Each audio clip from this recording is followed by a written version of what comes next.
दिल्लीच्या नव्या मुख्यमंत्री म्हणून रेखा गुप्ता यांचा शपथविधी। रामलीला मैदानात होणाऱ्या शपथविधी सोहळ्यात परवेश वर्मा उपमुख्यमंत्रीपदाची शपथ घेणार, तर अन्य 5 मंत्रीही घेणार शपथ। जॉहन्सबर्गमध्ये G20 देशांच्या परराष्ट्र मंत्र्यांच्या बैठकीला उपस्थित राहण्यासाठी परराष्ट्र व्यवहार मंत्री एस जयशंकर आजपासून 2 दिवसांच्या दक्षिण आफ्रिका दौऱ्यावर।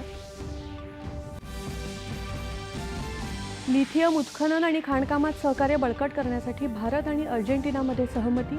लिथियमच्या पुरवठ्यासाठी उभय देशांमध्ये सामंजस्य करार। युक्रेनचे राष्ट्राध्यक्ष व्होलोदिमीर झेलेन्स्की यांच्याविरुद्ध अमेरिकेचे राष्ट्राध्यक्ष डोनाल्ड ट्रम्प यांची कठोर भूमिका। युक्रेन रशिया संघर्षासाठी ट्रम्प यांनी झेलेन्स्की यांना धरलं जबाबदार। आग्रा येथे छत्रपती शिवाजी महाराजांचं भव्य स्मारक उभारण्यासाठी मीना बाजार भागातील जागा महाराष्ट्र सरकार अधिग्रहित करणार।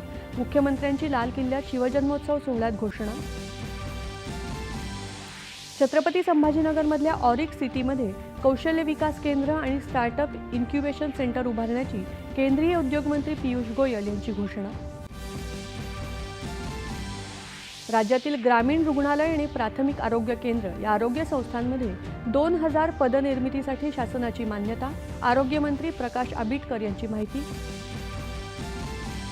आणि ICC चॅम्पियन्स करंडक क्रिकेट स्पर्धेत आज दुबईमध्ये भारत आणि बांगलादेश यांच्यात लढत। नमस्कार।